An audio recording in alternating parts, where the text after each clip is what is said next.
안녕하세요. 오늘도 사연살롱을 찾아주셔서 감사합니다. 성실한 남편과 함께 예쁜 딸아이를 키우고 있는 30대 후반 여성이에요. 교사였던 부모님 밑에서 자란 제 어린 시절은 평범하다는 표현으로 부족할 정도로 무색무취였어요. 딱히 좋아하는 것도 없고 그렇다고 잘하는 것도 없었죠. 친구들이 원대한 꿈을 말할 때도 저는 부모님처럼 교사나 공무원 정도 하면서 살아야겠다 생각했어요. 사실 지금에 와서야 말이지만 제가 처음부터 이렇게 평범한 삶을 추구했던 건 아니었어요. 저는 아주 어릴 때부터 늘 바쁘신 부모님 밑에서 외동딸로 자란 탓에 혼자 보내는 시간이 많았고 또래 친구들과 거의 대화를 나눠본 적이 없었는데요. 그게 문제였죠. 남들에게는 평범한 일이었던 친구 사귀기가 저한테는 왜 그렇게 어려웠는지 모르겠어요. 저는 학교에서 한마디도 안 하는 날이 더 많았을 만큼 소심한 아이였어요. 늘 구석에 앉아 혼자 있다 보니 아이들한테 놀림의 대상이 되었죠. 그렇게 시간이 흘러 중고등학교 시절을 보내면서도 여전히 친구 하나 제대로 사귀지 못하는 아이였어요. 저는 남들 눈에 띄지 않기 위해 스스로 평범한 삶을 택하게 되었어요. 지금 생각하면 정말 바보 같은 얘기지만 예전에 만원 버스에서 비켜달라는 말도 못해서 내려야 하는 정거장을 놓친 게 한두 번이 아니었죠. 그런 저에게는 어찌 보면 내 일만 하면 아무도 간섭 안 하는 공무원이란 직업이 천직인지도 몰라요. 학창시절보다 많이 나아지긴 했지만 공무원이 된 후에도 누가 말을 걸어주지 않으면 말을 하지 않다 보니 몇 년 동안 같이 일한 동료들과도 서먹서먹해서 전 항상 혼자 점심을 먹곤 했어요. 그러던 어느 날 그를 만나게 되었죠. 여느 날과 같이 직원 휴게소에 앉아 도시락을 먹고 있는데 누군가 저에게 말을 걸어왔어요. 한주임님은 왜 매일 혼자 밥 드세요? 누구시죠? 그러자 남자는 황당한 표정이 되더군요. 저 모르세요? 저 여기에 공익으로 배치받은 지 3개월이나 됐는데요. 한주임님이 워낙 말이 없으셔서 대화는 못 해봤지만 순간 정말 얼굴이 화끈거리더군요. 워낙 주변 돌아가는 일에 관심이 없다 보니 같은 곳에 있는 사람조차 몰라봤던 거였죠. 그날 이후 남자는 마치 저와 잘 아는 사이인 것처럼 제게 살갑게 다가왔고 처음에는 그런 그가 조금 불편했어요. 저를 볼 때마다 한주임님 하면서 불러댔고 점심시간이면 항상 제 옆에 와서 같이 밥을 먹어주곤 했죠. 공익근무 요원이었던 그는 저 외에도 동사무소 모든 직원들과 친하게 지내는 요즘 말로 인싸 중에 핵인싸였어요.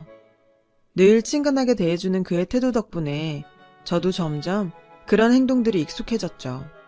그의 공익근무 기간 내내 우린 많은 대화를 나눌 수 있었어요. 그는 오랫동안 사법고시를 준비하던 고시생인데 군대를 더는 미룰 수 없어서 늦음하기 군복무를 하고 있다고 했어요. 사법고시를 5번이나 떨어졌음에도 그는 언젠가 합격할 거라며 당당했고요. 저와는 다르게 꿈이 있고 포부도 있는 모습에 제가 매력을 느낀 건 어찌 보면 당연한 일인지도 몰라요. 그와 지내다 보니 사람들과 어울리는 방법도 알게 되고 점점 제 자신이 달라져 간다는 걸 많이 느끼게 됐죠. 그는 왜 사실을 5번이나 떨어졌나 싶을 정도로 똑똑한 사람이었어요. 동사무소 동료들도 모르는 게 있으면 그에게 찾아가 물을 정도로 아는 것도 많고 남의 일도 언제나 자기 일처럼 친절하게 도와주다 보니 동료들에게도 인기남 그 자체였죠. 만남은 짧고 이별은 길다고 했나요? 1년 8개월간의 시간이 흘러 복무기간이 끝난 그는 사회로 돌아갔고 결국 저는 한마디 고백도 못 해본 채 그를 떠나보내야 했어요. 살면서 처음 마음을 준 남자라서 그런지 마음 한켠이 헛헛하던 어느 날이었죠. 한주임님. 누군가 저를 애타게 부르는 목소리에 뒤돌아봤더니 그가 서 있지 뭐예요. 저도 모르게 입가에 미소가 흘렀어요. 한주임님, 왜 이렇게 전화를 안 받아요? 혹시 엇갈리면 어쩌나 싶어 걱정했는데. 기억하세요? 저 소집 해지하면 밥 사주기로 약속한 거요. 그렇게 시작된 그와의 만남은 잦아졌고 둘 사이의 공통된 관심사를 통해 우리는 연인 사이로 발전되었어요. 사실 부끄러운 얘기지만 26살이 되는 동안 한 번도 남자를 사귀어 본 적이 없는 저는 모든 게 새로웠고 그와 함께하는 시간이 행복했어요. 비록 그가 사시생이라서 경제적으로 여유롭지 못해 제가 데이트 비용 대부분을 감당하긴 했지만요. 그는 항상 시험만 붙으면 호강시켜 주겠다고 호언장담을 했어요. 저는 그런 자신감 있는 모습이 좋았죠. 그렇게 저희는 1년 정도 사귄 뒤 결혼을 하게 되었어요. 부모님께서는 번듯한 직장이라도 잡고 결혼하는 게 어떠냐고 걱정하셨어요. 하지만 고시 준비로 힘들어하는 그의 곁에서 힘이 되어주고 싶다는 제 뜻에 따라 결국 결혼을 허락해 주셨죠. 그렇게 우리는 결혼 생활을 시작하게 되었어요. 처음에 마냥 행복하기만 했어요. 하지만 사법고시라는 게 만만한 게 아니잖아요. 남편이 번번이 시험에서 떨어졌고 모아놓은 돈도 얼마 안 가 바닥이 나고 말았죠. 결국 저는 생전 해본 적 없는 야근까지 하면서 남편 뒷바라지를 해야 했어요. 그렇다고 그게 싫었다는 건 아니에요. 저도 결혼할 때 어느 정도는 예상한 일이었고 그 정도 각오도 안 했다면 이런 결혼은 하지 않았을 테니까요. 정작 저를 힘들게 한 건 시댁 식구였죠. 시골에 살고 계시던 시부모님께서는 맏아들인 남편에게 많이 의지하셨고 그 부담은 온전히 저에게 돌아왔어요. 얘야, 내일이 주말이니 좀 내려오너라. 김장을 하려는데 일손이 필요하구나. 공부하는 네 신랑 신경 쓰게 말하지 말고 그냥 조용히 너만 왔으면 한다. 어머님, 지금 제가 야근 중이라서 내일 거기까지 내려가기가 좀 그래요. 제가 김장비 보내드릴 테니까 사람 사서 하시면 안 될까요? 전 어머님께 정중하게 말씀드렸어요. 시댁까지는 차 타고 3시간 넘게 걸리다 보니 야근한 다음 날은 좀 부담이 되었죠. 너 지금 시애미가 이렇게 부탁하는데 거절하는 거니? 넌 시애미 말을 개똥으로 듣는구나. 그래, 알았다. 오지 마라. 버럭 화를 내시는 시어머니에 당황한 저는 피곤한 몸을 이끌고 다음날 아침 일찍 시댁으로 내려갔어요. 어머님은 절 보자마자 역정을 내셨죠. 그렇게 오기 싫다더니 웬일이냐? 네가 나한테 하는 걸 보아하니 평소에 네 남편이 너한테 어떤 대접을 받는지 뻔하구나. 그러니 자꾸 시험에 떨어지지. 시어머니는 남편이 시험에 떨어지는 게 마치 제 탓이냐 말씀하시더군요. 솔직히 기분이 너무 상했지만 시어머니 앞에서 티를 낼 수는 없는 노릇이었죠. 그래서 입 다물고 꾹 참았어요. 그렇게 전 시어머니와 김장 100포기를 하고 녹초가 된 몸으로 차에 시동을 걸려는데 글쎄 시어머니가 차 트렁크에 아이스박스 한 통을 실으시면서 이러시는 거예요. 아참, 내가 빼먹을 뻔했네. 너 올라가는 길에 대전에 좀 들러서 네 시누이한테 김치 좀 전해주려무나. 순간 머리가 띵해지더라고요. 하루 종일 김장하느라 파김치가 됐는데 대전까지 들러 시누이 김치 배달까지 하려니 정말 해도 해도 너무한다 싶었죠. 그래도 어쩌겠어요. 여기서 한마디만 했다간 또 잔소리를 들어야 할 텐데요. 결국 속으로 욕하면서 운전대를 잡았죠. 대전에 들러 김치 심부름까지 하고 집에 돌아오니 밤 10시가 넘었더라고요. 제 마음을 아는지 모르는지 남편은 왜 이렇게 늦었냐며 밥도 못 먹었다고 당장 밥을 차리라는데 저도 모르게 눈물이 왈칵 쏟아지더라고요. 그 후로도 시어머니는 지방 경조사만 있으면 그 먼 시골까지 저를 불러서 음식 준비를 시키셨어요. 그때마다 늘 하시는 말씀이 있었죠. 얘야, 너희는 왜 아이를 안 가지니? 혹시 너한테 문제 있는 거 아니냐? 시댁에 갈 때마다 시부모님은 왜 손주가 안 생기냐며 저를 구박하셨고 모든 걸 제 탓이냐 말씀하셨어요. 사실 저도 간절히 아이를 원했는데 남편은 임신하면 시험 공부하는 데 방해가 된다며 모든 계획을 시험 이후로 미루길 원했거든요. 그래도 저는 그때까지만 해도 남편이 사법고시만 합격하면 모든 일들이 다 해결될 거라고만 생각하고 있었죠. 그렇게 시간이 흘러 남편의 9번째 사법고시를 2달여 앞둔 어느 날 출근 준비를 하고 있던 저에게 남편이 100만 원만 달라고 하더라고요. 뜬금없는 소리에 전 이유를 물었어요. 오늘 친구들이랑 시험 전에 마지막으로 술 한잔 할까 해서. 그러니까 통장으로 100만 원만 보내놔. 자기야, 무슨 술값이 100만 원이나 해. 얼마 전에 준 용돈은 벌써 다 쓴 거야? 남편은 자기 친구들 수준에 맞추려면 100만 원 정도는 필요하다더군요. 솔직히 남편이 시험 준비를 하는 동안 제 월급으로 모든 걸 하다 보니 100만 원은커녕 10만 원도 여유가 없던 저는 차라리 친구들을 집으로 부르는 게 어떠냐고 제안했고 그러기로 했어요. 남편 말대로 남편 친구들은 엘리트들 그 자체였어요. 대기업 과장에 변호사까지. 남편이 친구들한테 자격지심을 느끼는 게 당연했죠. 저는 그런 남편이 친구들한테 기죽지 않게 하려고 있는 실력 없는 실력 다 발휘해서 음식을 준비했어요. 광혁이 넌 마누라 잘 만난 줄이나 알아. 빨리 시험 합격해서 보답하라고. 왜? 부럽냐? 안 그래도 합격만 하면 우리 마누라 호강시켜줄 생각이다. 남편은 친구들의 칭찬에 어깨가 으쓱했는지 제 자랑을 늘어놓으며 밤새 친구들과 술잔을 기울였어요. 남편은 마지막 2달은 아예 고시원에 틀어박혀 공부만 했고 그 결과 드디어 9번째 만에 사법고시에 합격을 했어요. 전 이때까지만 해도 사시 합격이 비극의 시작이 될 거라고는 생각도 못했었죠.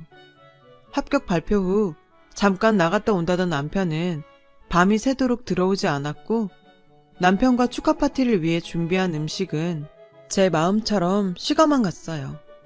다음날 아침 잔뜩 술에 취해 들어온 남편은 연신 축하 전화를 받기에 바빴고 저는 안중에도 없는 듯 했어요. 그 모습에 내심 서운한 마음이 들더군요. 시험 합격 후 2년간의 연수원 생활을 끝내고 드디어 남편은 변호사가 되었고 작은 규모의 로펌에 취직을 하게 되었어요. 그때부터였죠. 남편이 달라지기 시작한 건.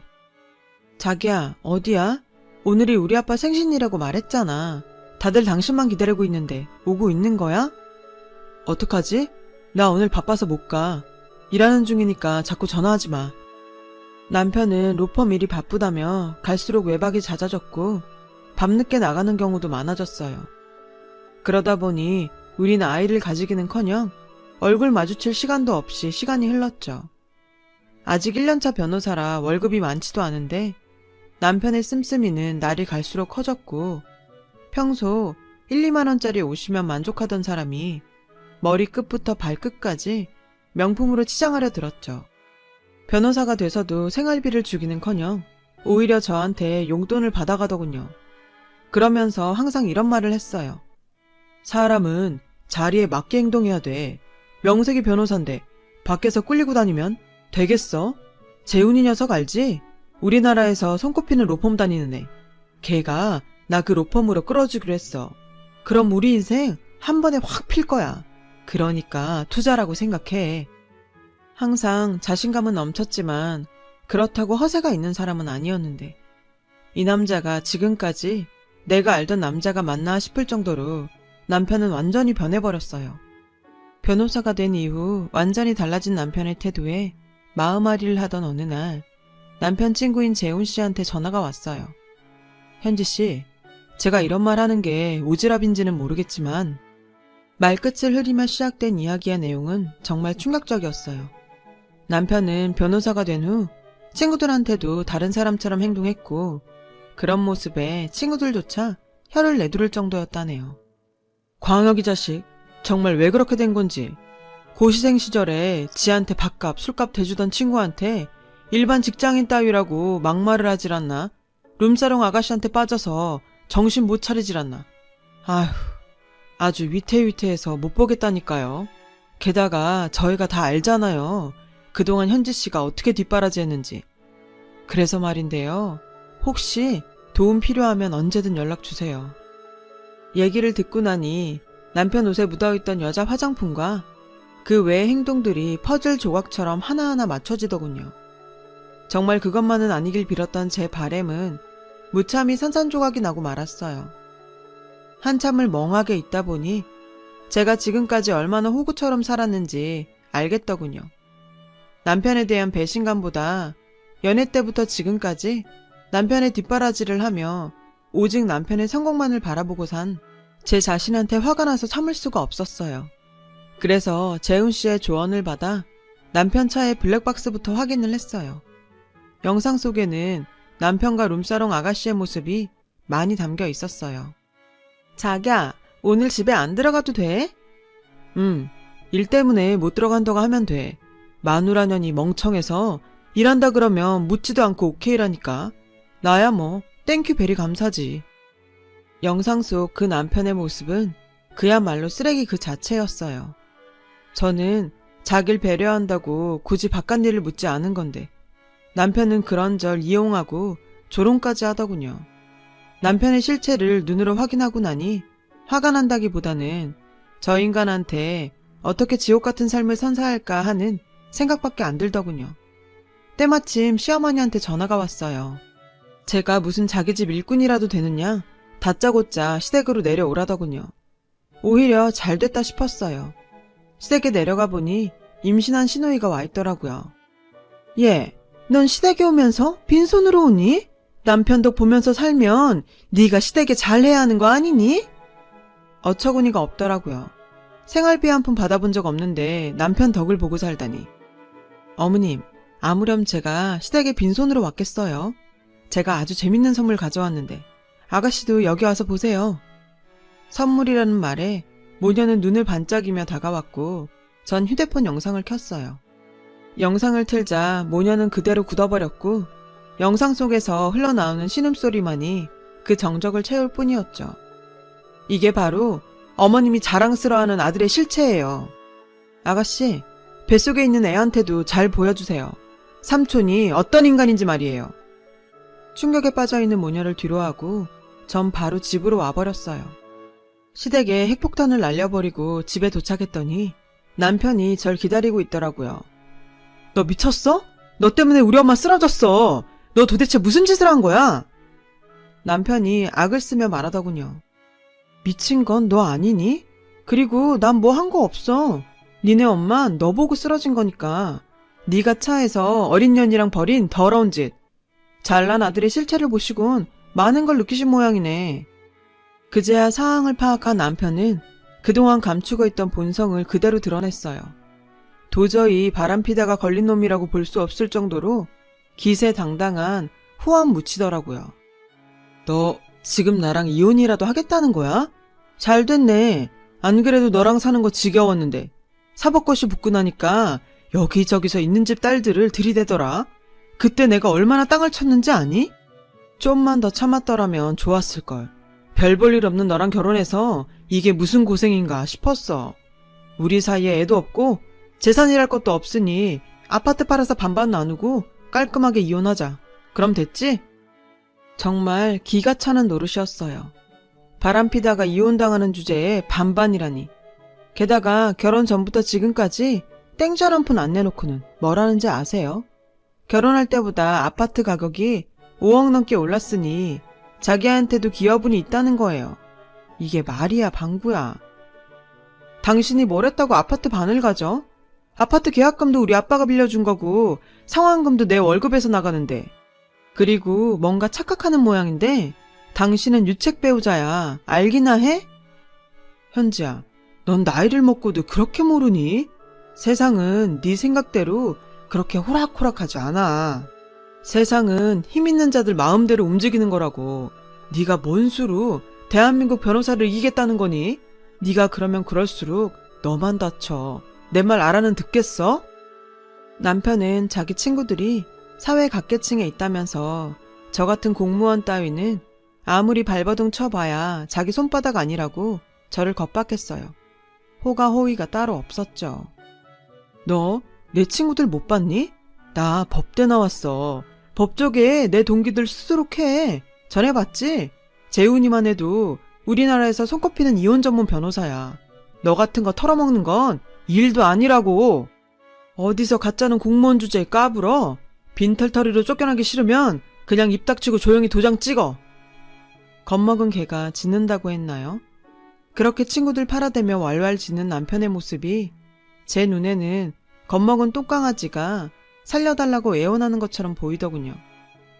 당신은 이러면 내가 겁먹고 네 하면서 조용히 이혼해드리겠습니다 이럴 줄 알았어? 이날 이때까지 잔소리 한 번 안 하고 네 땡깡 다 받아주니까 내가 호구로 보였니? 늘 본인 말에 순순히 따르던 저의 뜻밖의 모습을 보곤 남편은 당황했어요. 내가 세상을 모른다고? 내가 볼 땐 네가 더 모르는 것 같은데? 당신 바람피는 거 알려준 사람이 바로 당신 친구 재훈 씨야. 아참, 재훈 씨가 그러더라. 그동안 내가 너한테 얼마나 헌신적으로 뒷바라지 했는지 다 안다고. 나만 원한다면 무료로 내 이혼 변호 다 맡아주겠다고. 뭐? 재훈이가 왜? 설마 너희들 그런 사이야? 그런 거야? 아, 속았네 속았어. 얌전한 고양이 부뚜막에 먼저 올라간다더니 너희 두 년놈들이 짜고 나를 엿먹인 거야? 재훈이 이 새끼 가만 안 둬. 이 인간은 아직도 상황 파악이 안 되는지 연놈이 붙어먹어서 자기를 속였다며 고소하겠다고 길길이 난리를 쳤어요. 그 모습은 제가 지금껏 살면서 봐왔던 그 어떤 찌질이보다 더 한심했죠. 인간아, 넌 아직도 정신을 못 차렸구나. 네가 사법고시를 붙고 얼마나 꼴값을 떨었으면 네 친구들이 너랑 손절했겠니? 너 이미 동기들 사이에 쓰레기로 소문난 거 모르니? 네 옆에 아무도 없어. 길길이 날뛰던 남편은 친구들이 자신과 손절했다는 걸 듣고 나서야 정신을 차렸는지 전화를 돌리기 시작했어요. 하지만 쓰레기로 낙인 찍힌 인간의 전화를 받아주는 친구는 아무도 없었죠. 자기야, 우리 잠깐만 얘기 좀 하자. 내가 잠깐 돌았었나 봐. 내가 이렇게 무릎 꿇고 빌 테니까 제발 우리 다시 잘해보자, 어? 방금 전까지 목에 힘주고 길길이 날뛰던 남편은 금세 꼬리를 내리곤 손이 발이 되게 빌었어요. 하지만 이미 버스 떠난 뒤였죠. 제 마음은 이미 저 멀리 떠났으니까요. 과거의 저였다면 또 바보같이 남편을 한 번 더 믿어보자 했을지도 몰라요. 하지만 그동안 남편의 호구로 살고도 쉽게 팽당하는 걸 경험하고는 저도 변하게 되었죠. 게다가 이번 일을 통해 한 가지 교훈도 얻을 수 있었고요. 인간은 고쳐서 쓰는 게 아니라는 걸요. 그래서 작정하고 남편한테 당당하게 말했어요. 네 주변을 둘러봐. 이 집에 네 돈으로 산 게 하나라도 있어? 네가 타고 다니는 차도 우리 아빠가 너 시험에 합격했다고 사줬지. 네 보험도 내 통장에서 빠져나가고? 그뿐이니? 네가 7년 동안 쓴 돈도 네가 벌어 쓴 거 아니잖아. 내 돈이지. 나 너 공부하는데 7년 뒷바라지 했어. 그런데 뭐가 어쩌고 어째? 같이 사는 게 지겨워졌어? 고마움도 모르는 배은망덕한 인간아. 네 눈에 내가 호구로 보였나 몰라도 적어도 난 널 인간으로 대해줬어. 다들 너 버리고 떠날 때도 유일하게 네 옆을 지킨 건 나였다고. 근데 어쩌니? 넌 그마저도 이랬는데. 나 이제 너한테 바라는 거 없어. 다만 앞으로 네가 지옥 같은 인생 사는 거 그거 하나만 바랄게. 잘 살아봐라 이 구제불능 찌질이야. 그렇게 전 7년간의 호구 생활을 끝내게 되었어요. 이혼 소송을 준비하면서 재훈 씨에게 많은 도움을 받았는데 괜히 손꼽히는 이혼 전문 변호사가 아니더라고요. 제가 생각했던 그 이상으로 금전적인 보상을 받을 수 있었거든요. 그래서 요즘은 그 인간이 일하는 족족 제 통장으로 위자료가 들어온다는 사실에 많은 위로를 받고 살아요. 참, 소송 과정에서 재밌는 일이 있었는데요. 그 인간이랑 바람을 핀 상간녀에게도 상간녀 위자료 소송을 걸었더니 그 여자가 오히려 그 인간을 성폭행으로 고소했지 뭐예요. 재훈 씨 말로는 꽃뱀들이 워낙 철저하게 준비하고 고소를 진행하기 때문에 꽤나 고생할 거라고 하더라고요. 이렇게 사연을 적다 보니 이게 5년 전 일이라는 사실이 실감이 안 나네요. 그 사이 제 인생엔 많은 변화가 있었어요. 일단 이혼 이듬해에 성실한 공무원과 재혼을 했고요. 이후 딸아이를 출산했고 현재는 남편과 함께 예쁜 딸아이를 키우며 살고 있어요. 대부분의 공무원들이 그렇듯 그리 넉넉하지 않은 생활이지만 그래도 우리 세 식구 살아가는 데는 부족함 없는 생활을 하고 있어요. 특별할 것 없는 평범한 가정이죠. 하지만 누군가에겐 이런 평범한 가정이 세상 무엇보다 간절한 소망일지 몰라요. 바로 제 전남편 같은 사람한테는요. 지옥 같은 인생을 살길 바랬던 제 바램 탓일까요? 전 남편은 아직도 소송 때문에 제대로 자리도 못 잡고 있더라고요. 안타깝기는 하지만 그 소식을 듣고 나니 솔직히 사이다 한 잔 마신 것처럼 상쾌하긴 했어요. 상대의 호의를 바꾼 호구 취급을 하는 인간은 호되게 인생의 매를 맞아야 한다고 생각하거든요. 지금까지 제 이야기를 들어주셔서 감사드려요. 여러분, 사연 댓글에 응원과 현명한 조언 부탁드려요. 좋아요와 구독은 저에게 큰 힘이 됩니다. 오늘도 좋은 일 가득하세요.